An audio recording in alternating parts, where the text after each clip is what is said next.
evening. Bonjour, mon cher Marc, mon cher ami. Soyez bienvenue. Sorry. It's fine. It's, okay. Sorry. President, hello, good evening. Welcome, everybody. Without further ado, I will give the floor to President Costa. The 20th EU-Canada Summit just finished. President, the floor is yours. Muchas gracias. Eh bien, soyez bienvenus à Bruxelles, à l'Union européenne.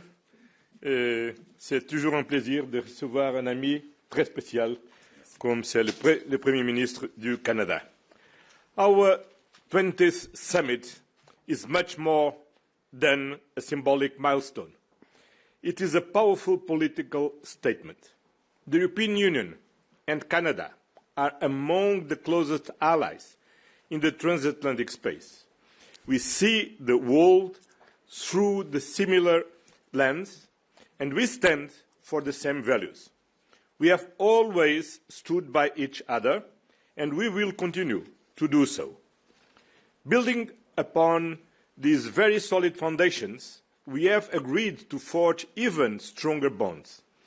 With the support of the 27 member states, we will take our strategic relationship to an unprecedented level of closeness. That's why today marks a turning point in our history. First, on defence. We have just signed the European Union-Canada Security Defence Partnership. It is a reflection of our mutual commitment to peace, transatlantic security, and deeper cooperation in building defence capabilities. It opens new opportunities for companies on both sides of the Atlantic. While NATO remains the cornerstone of our collective defence, this partnership will allow us to strengthen our preparedness faster and better, to invest more and to invest smarter. On the economic front, we agreed to expand our trade flows and promote our economic security. Thanks to the Comprehensive Economic and Trade Agreement, since 2017, bilateral trades in goods and services has surged by 71%, demonstrating the tangible benefits of our free trade agreement for citizens and business alike. CETA belongs to a new generation of trade deals. It protects workers, preserves the environment, and safeguards our trademarks. Now, we are working on expanding this relationship and broadening our cooperation. Our new joint agenda will allow us to work more closely in the fields of digital trade, energy security, labour mobility, and the supply of critical raw materials. We will join forces in the global race for artificial intelligence and other breakthrough technologies.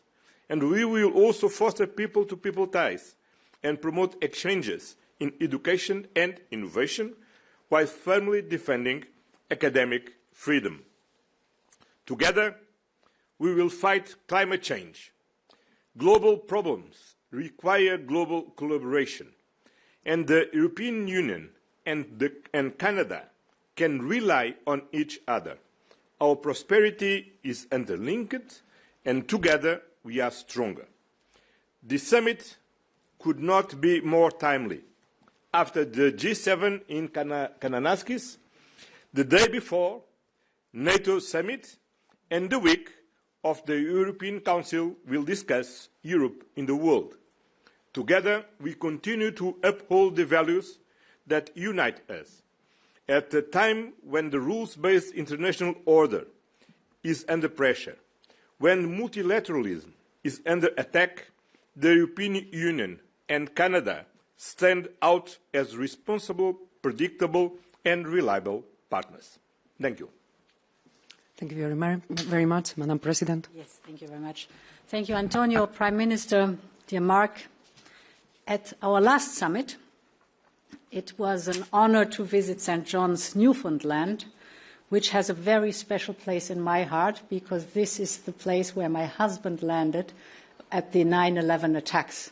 And it was a time where my husband and later on me, we felt the warmth and the hospitality of the people of Newfoundland firsthand.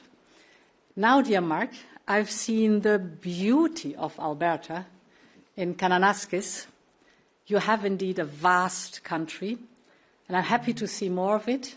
Same goes for you, Antonio. So we'll be back, and we're very curious to see where you will lead us to, perhaps to the Arctic, which is so important to both of us, and where we have been so clear about the EU support to our Greenlandic partners. Dear Mark, you took the helm of the G7 presidency in challenging times, and you delivered. You brought countries together at a moment when unity is more vital than ever. You helped bring focus to pressing issues, encouraged frank exchange, and you said at this moment we have to turn the many challenges into change.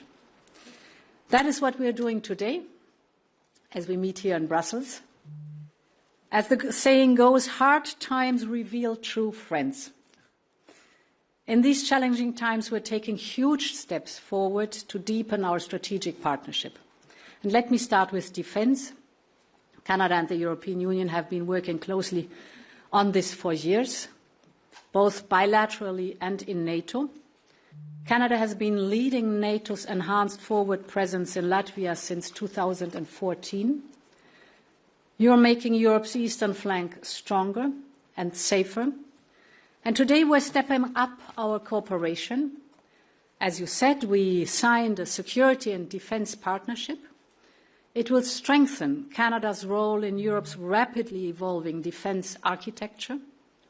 And it's just the beginning. We will now swiftly launch talks on Canada's access to a joint military procurement instrument. We call it SAFE. It's 150 billion euros. And together we will define where our cooperation can have the most value added and where we should channel joint investments. It will be good for our industries, it will be good for our people, and it will be good for the transatlantic security too.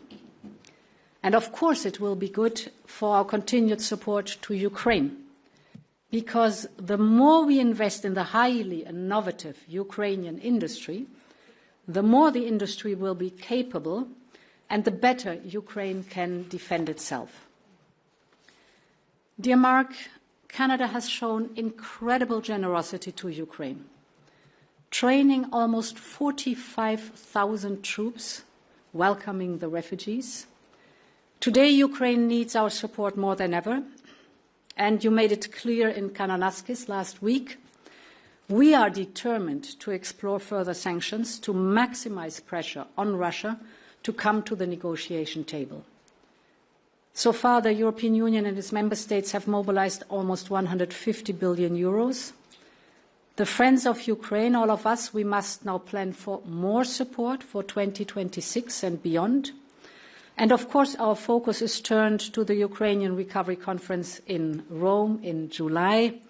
And as a key member of our donor platform, Canada is contributing significant financial support to Ukraine, crucial assistance for reconstruction projects, as well as invaluable technical assistance. In Kananaskis, we also discussed the importance of open, stable and free trade among partners. It's a powerful foundation of our prosperity. CETA is our shared success story that illustrates this perfectly. And indeed, Antonio, you mentioned the 17% increase in trade since 2017 in numbers.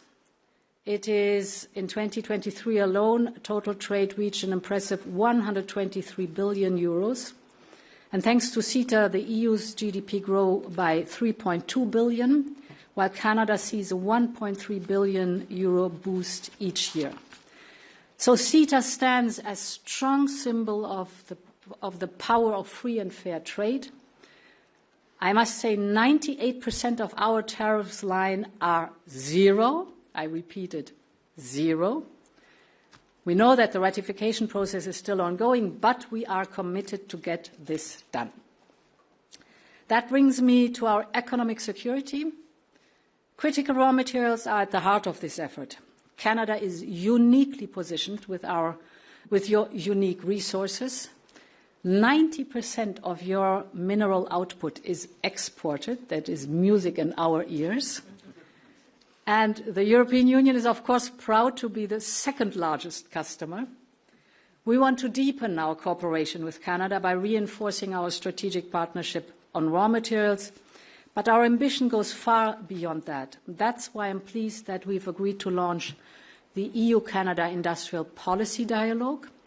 That is a forum that will provide an opportunity for business leaders, government ministers and commissioners from the European Commission to meet so that they can explore first-hand ways to strengthen our transatlantic supply chains in critical sectors, for example, sectors like clean technologies.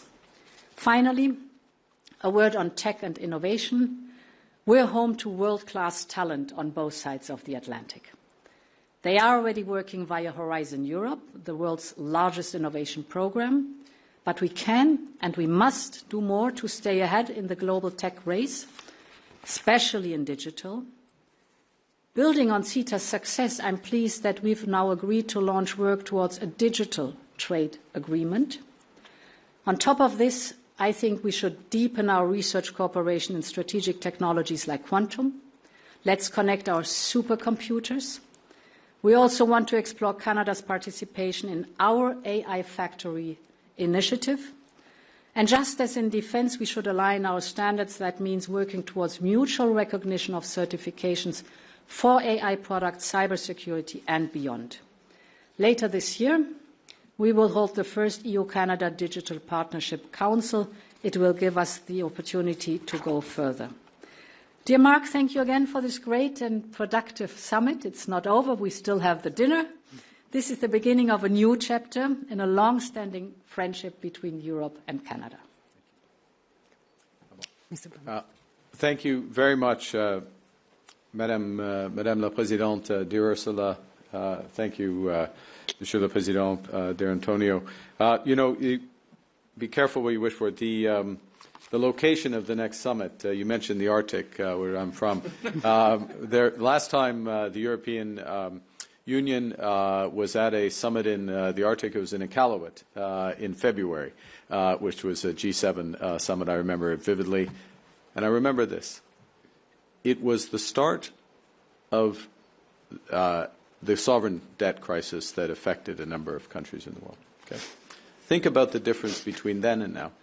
Think about the institutional changes in Europe. Think about what's happening in the world now in terms of the threats financially, the threats geopolitically, and the stability and the resilience of the European Union. And the fact that the European Union is looking to build positively. We're honored that part of this building is with Canada. But it shows how much has changed and how much changed when you stay true to your values and stay focused. Alors, en ce qui concerne la valeur et le mandat du nouveau gouvernement canadien, nous avons un mandat fort qui consiste à diversifier, à renforcer nos partenariats internationaux, à trouver de nouveaux moyens de coopération et de connexion et accroître la sécurité, la prospérité et la stabilité chez nous et à l'étranger, sûrement y compris l'Ukraine. Pour remplir ce mandat, nous nous tenons d'abord à nos alliés les plus fiables, ceux qui partagent à nos valeurs de démocratie, de liberté et de souveraineté. So we're meeting now in that context in, as you just said, in hard times. We might say even a hinge moment of history, a world that's more dangerous and divided, a time where the rules-based international, the global order, rules-based global order is under threat in a time when technological change is accelerating. And we really have two choices as a jurisdiction, as a country in this circumstance. We can nostalgically look back and long for the old order to somehow return, or we can build a new one with purpose and partnership. And as the most European of the non-European countries, Canada looks first to the European Union to build a better world. And that's what today is about. It's about building on our triple alignment of values, of interests, and of trust built over the years. And so today, this is a new era of cooperation. Our strategic Canada-EU or EU-Canada strategic partnership for the future will build a new and deeper relationship that brings us closer together, from defense to digital, from supply chains to security. We're launching comprehensive negotiations across multiple areas of cooperation and connection, trade, security, digital, climate. And this will make us both more resilient and more prosperous. In many respects, what we're committing to, from our perspective, Canada's perspective, is an ongoing process to an ever closer partnership that will bring our people closer together. Ensemble, le Canada et l'Union européenne pourront créer davantage des opportunités pour les industries et les travailleurs grâce à des échanges plus fréquents et à une meilleure harmonisation des réglementations. Nous pourrons être plus compétitifs grâce à des chaînes d'approvisionnement plus solides et plus stratégiques, et nous lutterons contre les changements climatiques et nous bâtirons des économies plus fortes grâce à une coopération renforcée de nos systèmes de tarification de carbone. We also, in this more dangerous and divided world, must be prepared to defend our people and our values, to secure our sovereignty and protect our allies. And to these ends, we will be in The Hague tomorrow with new commitments, significant commitments to our own and our mutual defense, meeting our NATO targets, further accelerating investments in coming years, but doing so, the EU and Canada, with this new security and defense partnership, which provides for this increased cooperation across the full spectrum of security. It will help us deliver on our new requirements for capabilities more rapidly and more effectively. It will help build our industries, secure our jurisdictions. So we are very pleased to be taking this important step towards participation in SAFE as part of Rearm Readiness Europe, bringing shared expertise, joint research and innovation. You know, at its core, final word, Europe was born as a project of peace. And Canada, over the years, over the decades, has served alongside European allies in pursuit of that peace. It's that, in those circumstances, from Vimy to Juno, that the world came to know the value of our strength. But now we're working alongside the European Union to combat climate change, to achieve the Sustainable Development Goals, and to protect, amongst other things, academic and scientific freedoms. In these ways, the world knows the strength of our values. And this partnership, which is in defense and security and economics, really builds the strength, builds those strengths in both our jurisdictions and lives up to our values. So with that, thank you for the partnership. It's not over. As you say, we have dinner, and I know in Europe dinners are long and they involve a lot of work, at least when they're in this building. Other dinners in Europe are long and involve very little work, but this one will involve a lot of work, but so be it, because we have a lot of work to do. So with that, I'll hand back for questions. Thank you. Thank you very much, Mr. Prime Minister. We will now open the floor for some questions here in the room. The journalists will have to reach out to the microphones on both sides. Please identify yourselves and the media you work for. Sir. Good evening. Murray Brewster with CBC News. My question is for Prime Minister Carney. Prime Minister, if you could answer in both French and English, I'd appreciate it. This partnership that you've signed today, and recognizing that there is still some negotiation to do, Europe has its own defense industrial capacity challenges right now, just like Canada does. Can you explain how this particular partnership that you've signed today is going to get military equipment into the hands of the Canadian forces quickly, how it's going to expand Canada's defence industrial base, and how you're going to pay for it. Yeah. So thank you very much for the question. The first thing, in terms of the challenges / opportunities that exist both for Europe and for Canada, is that we're both embarking on major investments in our defence capacities. We have some complementarities that will allow us both to move more rapidly because we have excess capacity in certain areas. For example, one of the things we need in Canada is just straight munitions. Okay, a very simple thing. Cooperation in aerospace, where there are complementarities both in European leadership, but also some Canadian leadership as well. Complementarities in areas related to, sorry to use the jargon, but the defence industrial pledge, so related defence spending that has dual use or other uses. And President von der Leyen mentioned AI and cyber, those areas which will be incredibly important for defence. So right at the point where both of our jurisdictions need to increase to combat defence threats, we pool our resources, or we can pool much of our resources. We'll be more than the sum of the parts. And as we build up those resources, we can do those in a way that's complementary and mutually reinforcing. One of the ways we can pay for this is the fact that what we will do should be more efficient for both of us, should be more cost-effective for both of us.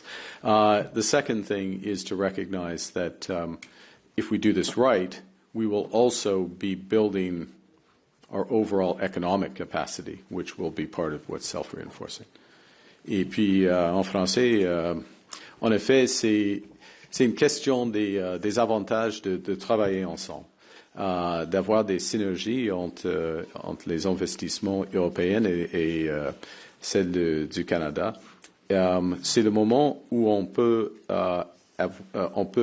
mettre l'avantage, ou prendre l'avantage des différences entre les deux industries. Par exemple, en ce qui concerne le secteur aérospatial, il y a des complémentarités, en effet.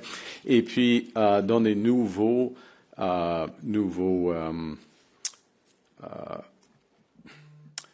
compétences qui seront nécessaires, y compris l'intelligence artificielle et le cyber, la lutte contre le cyber. Encore, il y a des avantages de travailler ensemble et on va le faire. Merci. Okay, so we'll stay on this side. The next question goes for El País, please. Hello. This question is for Ms. von der Leyen and Mr. Costa from a European perspective. What can take this agreement for the industry and for the European companies? And, well, one question for Mr. Carney. Do you feel more comfortable in Brussels than in Washington? Thank you. So, you want to start? No, please. The security and defense partnership is very beneficial for both sides because it means joining forces, developing capabilities together. And it's the foundation for Canada. We will discuss basic principles, but to join the investments that we have for joint procurement to boost our military capabilities. We were speaking, for example, about air defense capabilities that are needed in the European Union.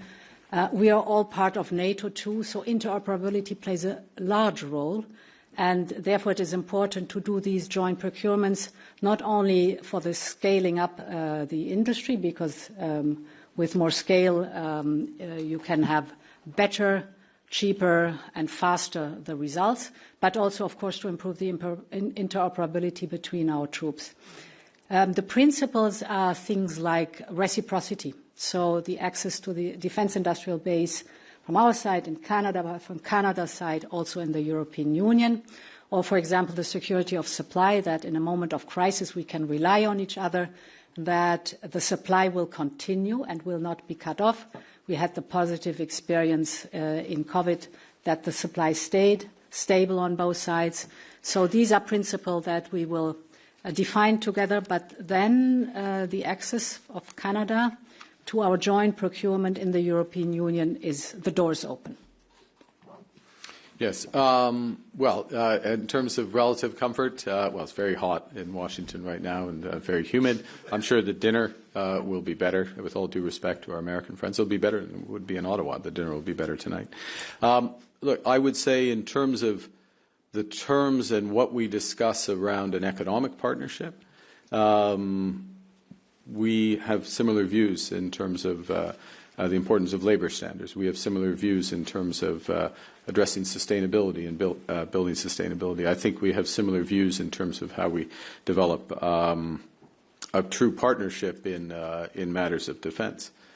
And I'll add one other point of, I don't want to say this is comfort, but it's effectiveness with respect to Ukraine.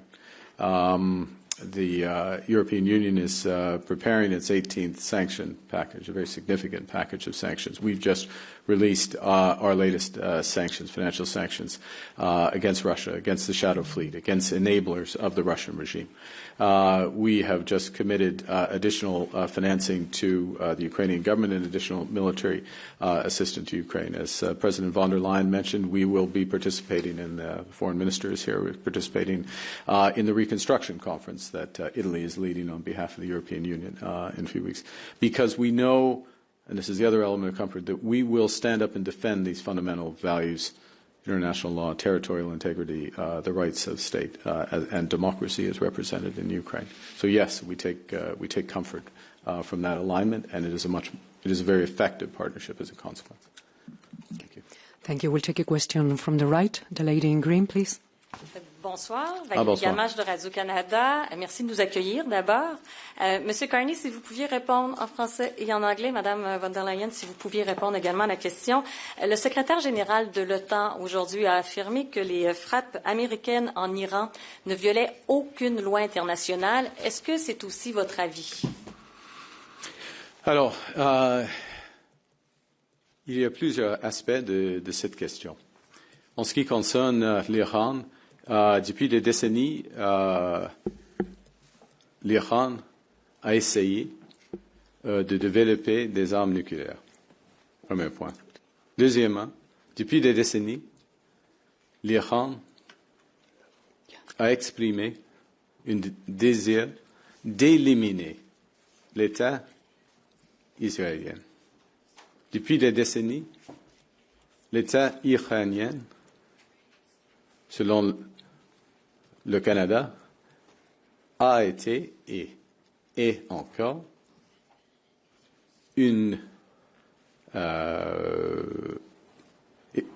soutient, l'État iranien soutient le terrorisme et le corps des gardiens de la révolution islamique est sur la liste des organisations terroristes au Canada. Ce sont des violations des lois internationales. In English, for years, for decades really, Iran has pursued nuclear weapons. Well, Iran has expressed a desire to eliminate the State of Israel, where the State of Iran has been a sponsor of terrorism, Hamas, Hezbollah, the Houthis, and beyond. And where at least in our opinion, Canada has listed the Iranian Revolutionary Guard as a terrorist organization, active terrorist organization. These are violations of international law. These are the ones we looked at. Thank you. Bien, si vous me permettez. En français. Back to basics, en français. Tout d'abord, on est pour défendre le droit international, soit en Ukraine, soit dans le Moyen-Orient. Donc la loi internationale, c'est la base des relations entre les États et les peuples.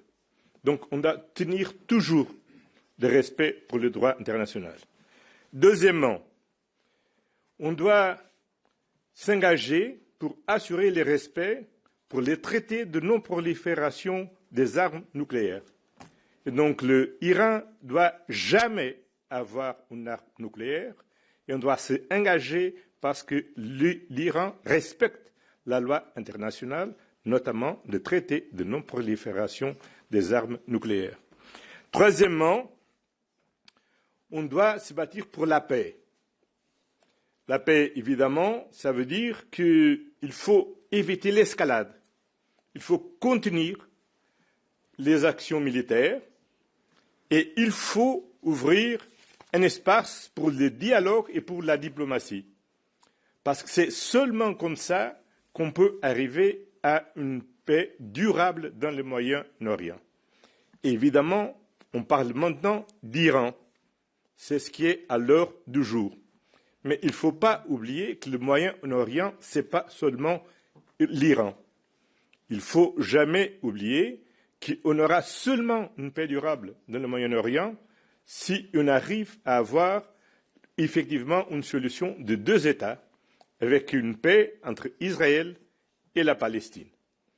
Et dans le court terme, il faut qu'Israël accepte le cessez-le-feu immédiat à Gaza, arrête ses actions illégales dans la Cisjordanie et qu'ouvre les portes des frontières pour l'aide humanitaire et évidemment que le Hamas libère immédiatement tous les otages qui restent dans les mains des Hamas.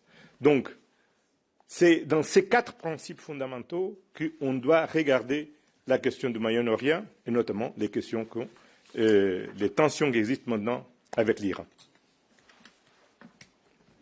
Okay, we have time for one more question. Kim. Thank you. Kim McCrail from the Wall Street Journal.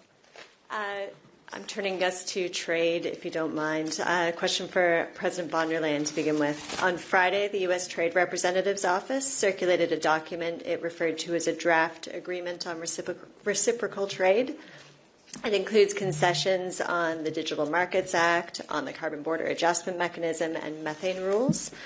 I'd like to know from you, is the EU prepared to sign on to a deal with the U.S. that includes changes to existing regulations? And I also have one trade-related for Prime Minister Carney. What options is Canada considering besides higher tariffs on U.S. steel and aluminum if the U.S. and Canada don't reach a deal on an economic and security pact by July 21st? Thank you.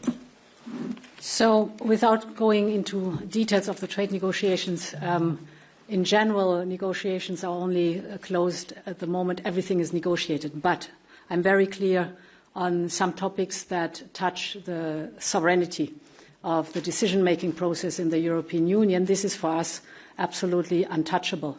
So we're very clear about that. Of course, we discuss tariff lines.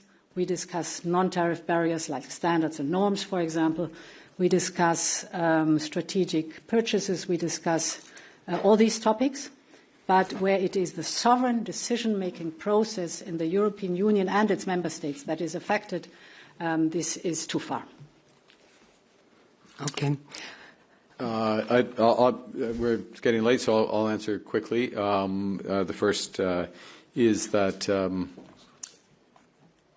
look, what options are we considering? I'll give you an open answer. We'll do what's right for Canada. We're working hard to get a deal, but we'll only accept the right deal with the United States. The right deal is possible, but it's nothing's assured. But what we're going to do, irrespective of the outcome, is we are going to build trading relationships with like-minded partners, reliable partners, partners that are aligned with our values. It begins here, and you see the ambition in this partnership and the scope of ambition, and that's the future of trade. That's the future of trade. The future of trade is digital. The future of trade does take carbon into account. Carbon is trade, right? The future of trade does have this defense cooperation. It is consistent with industrial policy. recognizing that industrial policy amongst allies, we're all going to NATO, but only some of us in NATO are talking about an allied industrial policy that will make us stronger. That's the future of trade, not a narrow discussion on tariffs. Thank you. All right, and that's a wrap. Thank you very much. Thank you very much for joining us. You will find all the materials and outcomes of the summit in the Council website. And well, I wish you all a nice evening. Thank you.